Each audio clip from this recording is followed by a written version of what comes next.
All right, it's 4:01. I'm going to go ahead and get started. These presentations are only 30 minutes long, and I have a lot of information I want to talk about. So I'm probably going to speed through this relatively quickly. Bear with me here.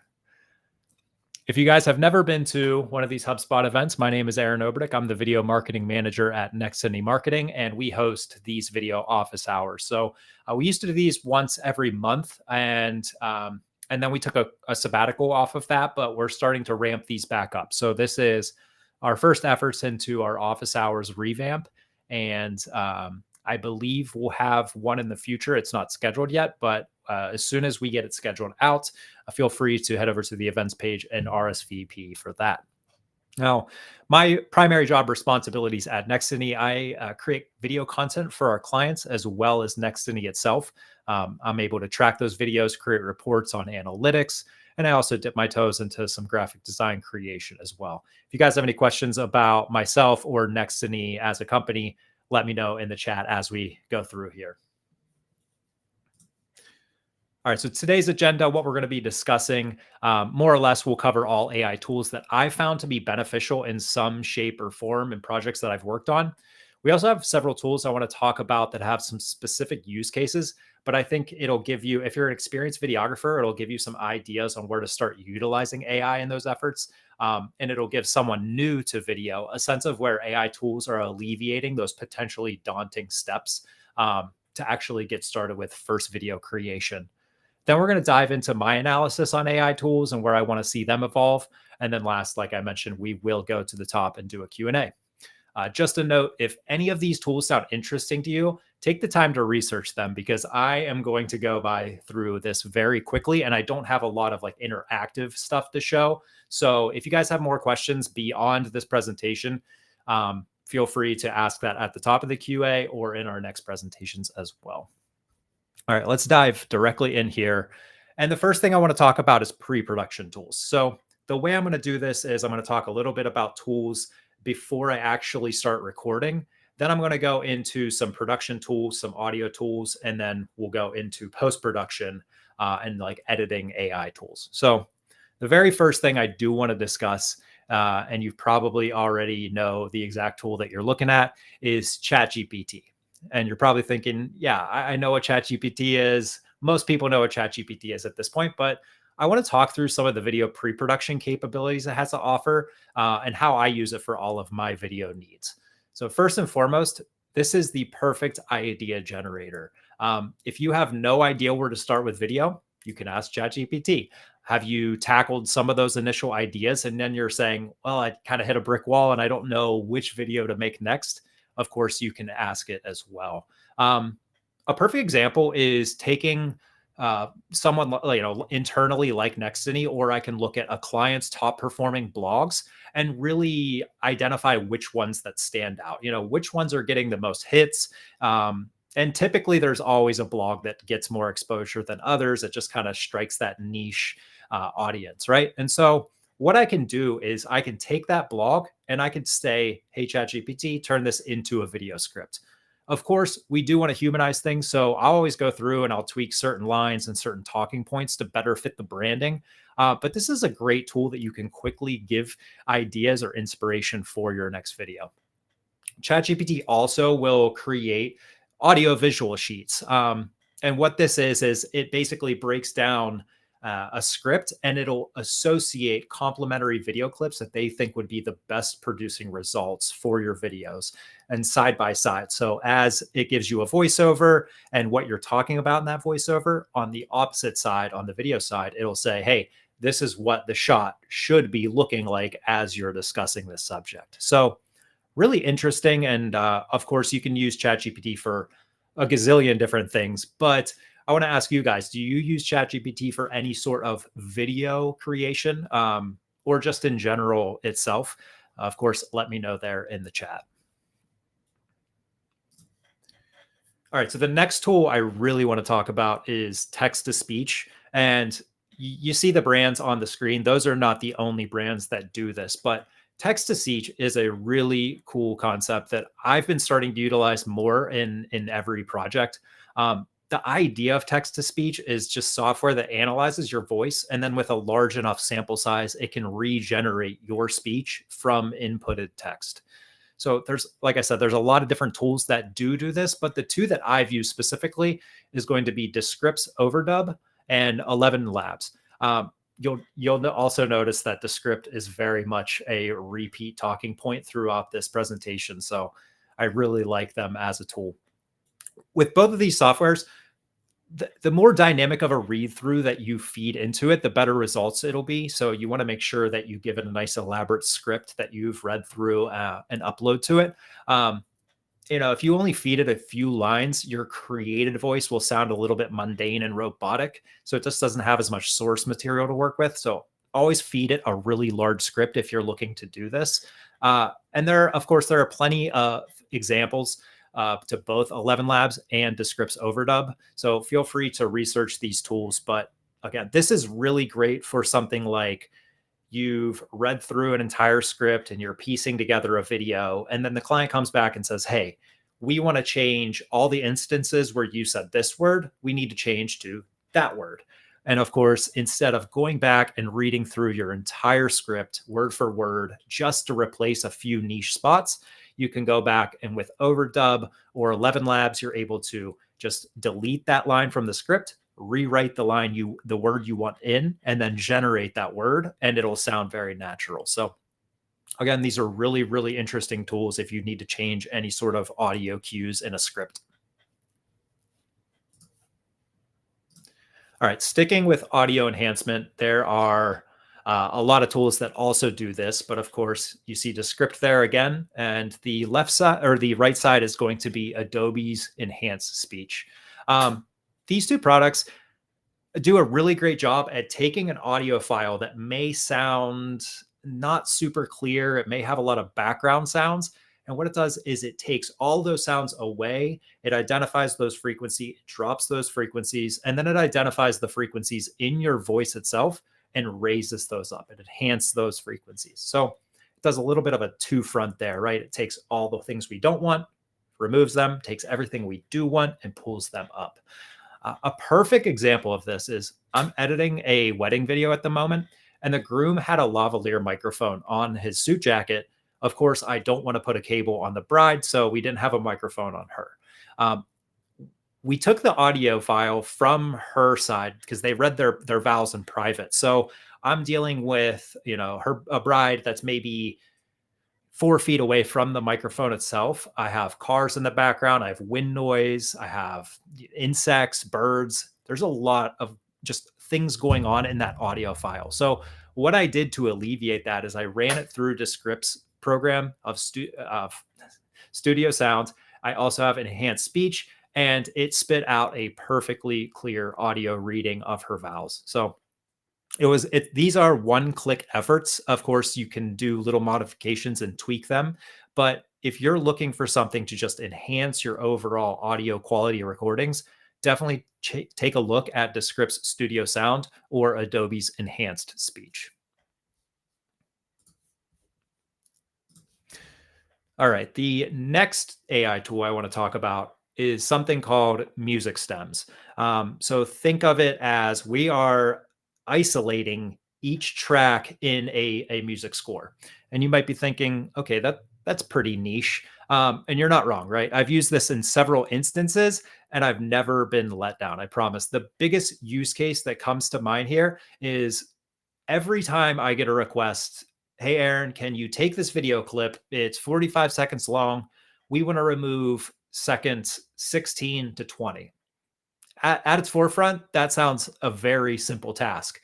The moment you do that and then you export it and you send it to them, they say, well, the audio track is now completely wrong because you've chopped out 4 seconds of the video and subsequently you've chopped out 4 seconds of the audio. And if there's a voiceover in that as well, right? So that can be a much more complicated task than it sounds as a request. So with Lala AI in this tool, of course, there are other tools that do music stems. But what it does is I'm able to take the audio file from the video sent to me, put it through Lala, and then isolate all of those tracks. So a talking point, the voiceover, I isolate that. the actual, like the master of the music file, I can isolate that. I can even get as specific as isolating just my percussions, just my lead guitar. Of course, it's not perfect, but it does do a pretty good job. And by doing that, what I'm able to do is I'm able to isolate the voiceover and the music track, separate them, and now I can just completely eliminate this music track, or I can rework that voiceover and then remove the 4 seconds and then re-put that audio track in and just fade it out 4 seconds earlier at the end. That way it doesn't feel like there's an abrupt cut in the middle of the video. So it is a very specific use case, but there are even more situations where I'm starting to think of that I can start to use all AI in those efforts.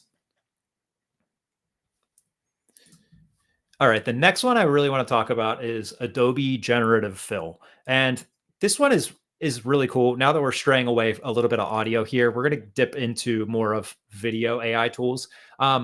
It's probably one of the coolest AI tools out there, and it probably has just the most functionality for usage. You can see from the screenshots.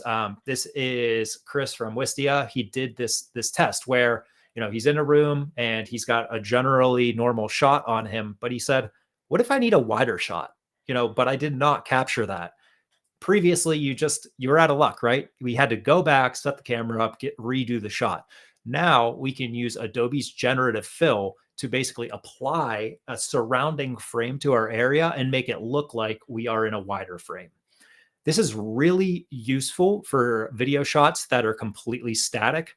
The moment you have movement in video, you completely lose this functionality because it's just not able to generate moving footage yet in a really clear way. But again, if you have a static shot, it's locked off, and you just need to generate more space around your subject, with Adobe's generative fill, you're absolutely able to do that now.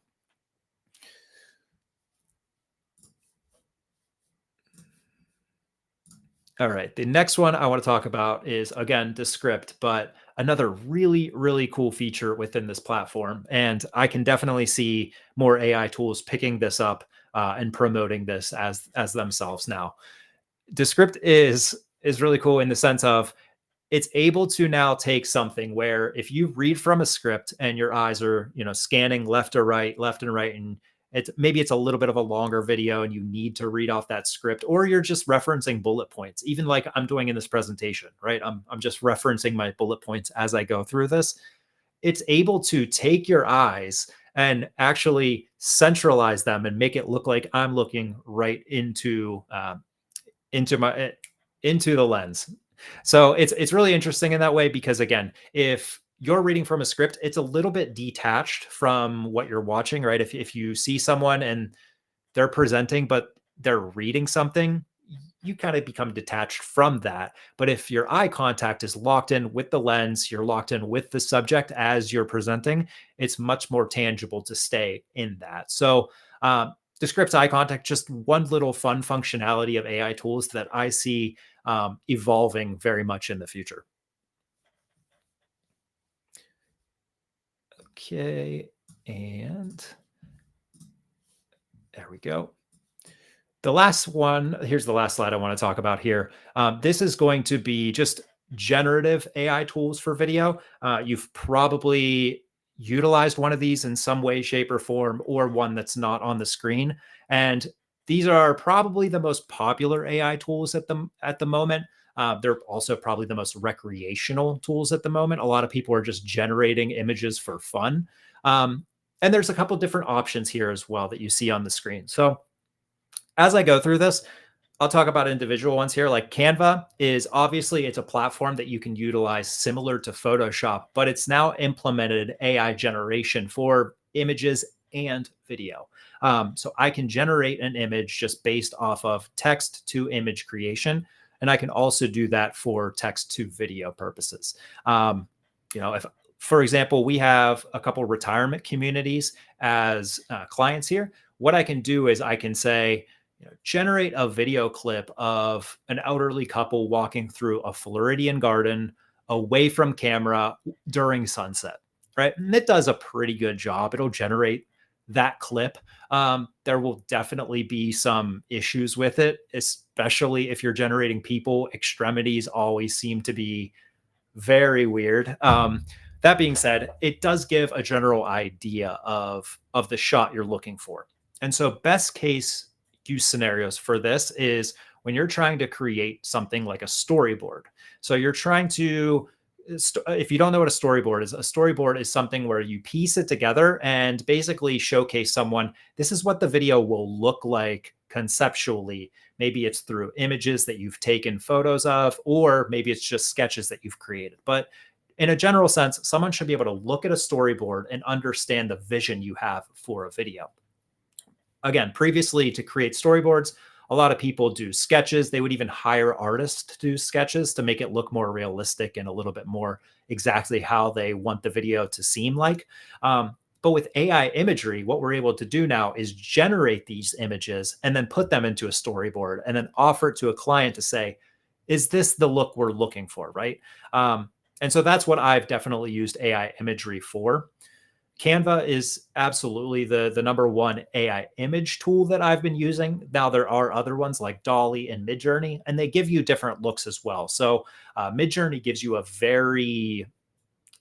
it's a much more realistic look than maybe a lot of the other ones do.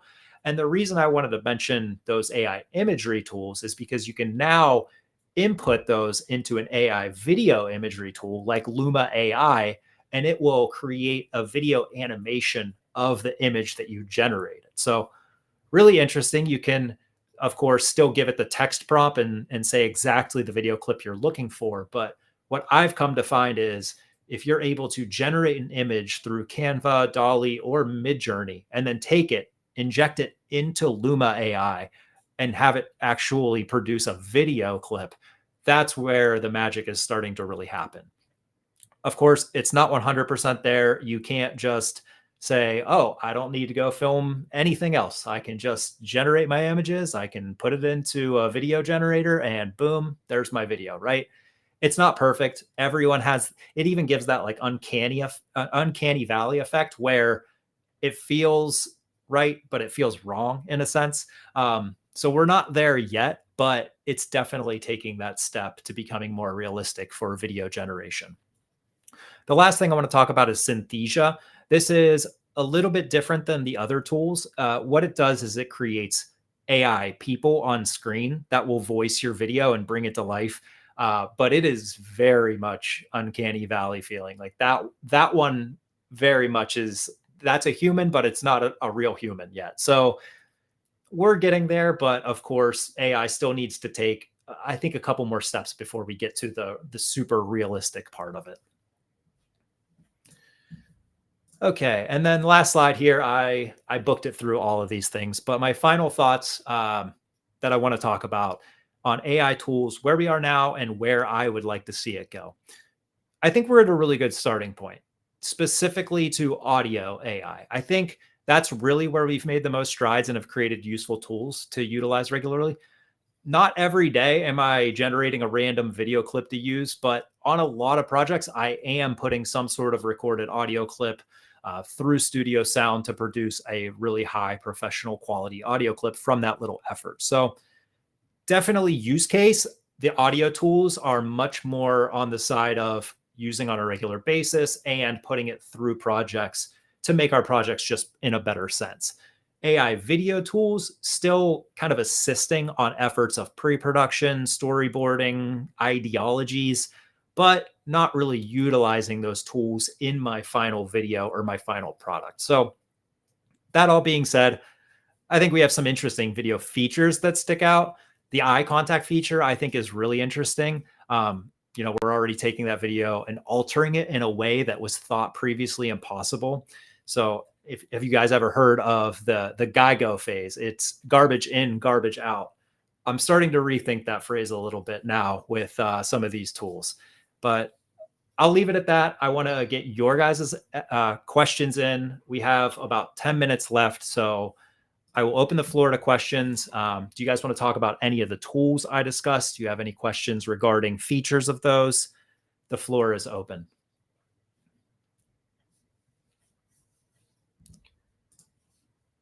Okay, just get this quickly.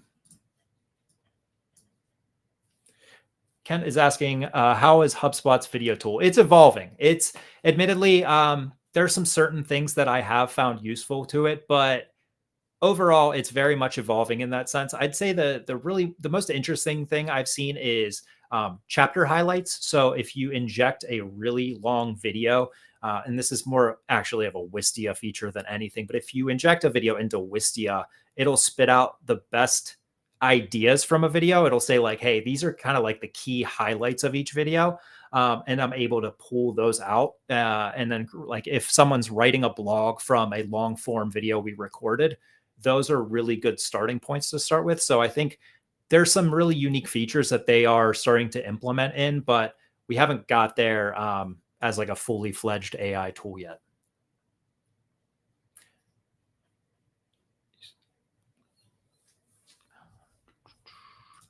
How would you use these tools as a traditional SaaS product overview?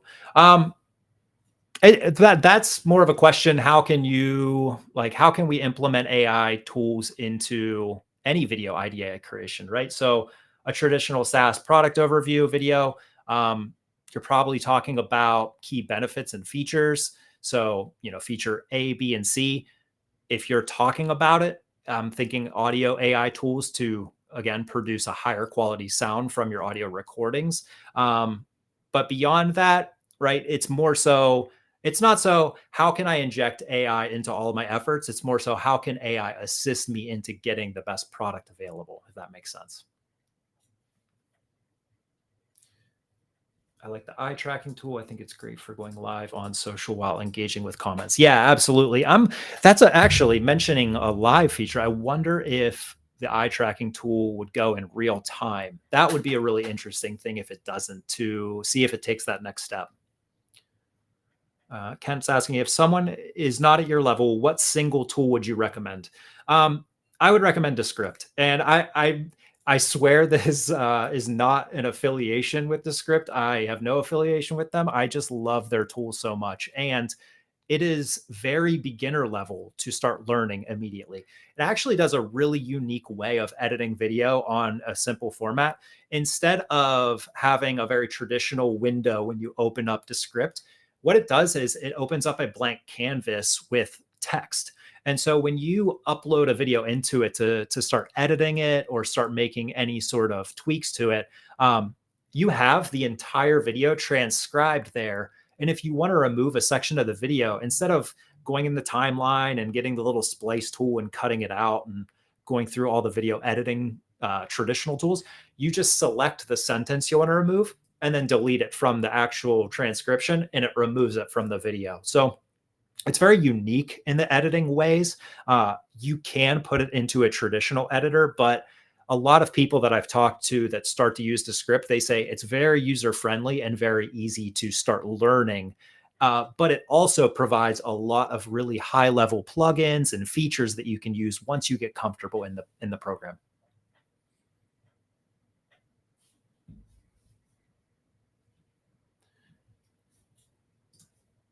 All right. Anyone have any other questions?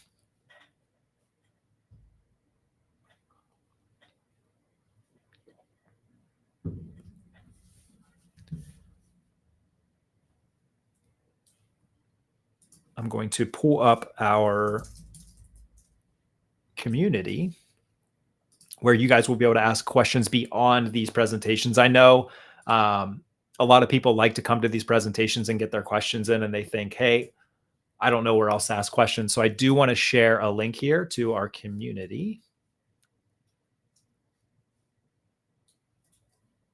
If I can find the link. Here we go. And I'm going to go ahead and put it into the chat now. So if you guys have questions beyond this presentation, feel free to join the community. I want to say we have almost 2,000 members there, and there are HubSpot team members that are always answering questions over there. I see, David, are you offering discount codes for any tools? Not in this presentation, unfortunately. All of the tools I just recommended, none of them are affiliated with Nextany or HubSpot in any way, shape, or form in that sense. So these are just tools that I've utilized on a personal level and I really enjoy. And so I just wanted to kind of regurgitate this information back to anyone that wanted to learn a little bit more about them.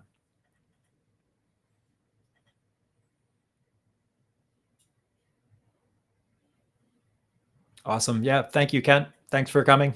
Take care.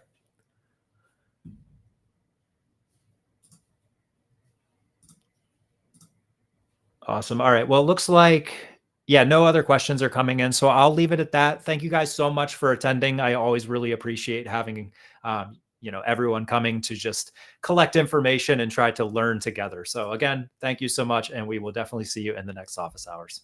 Bye bye.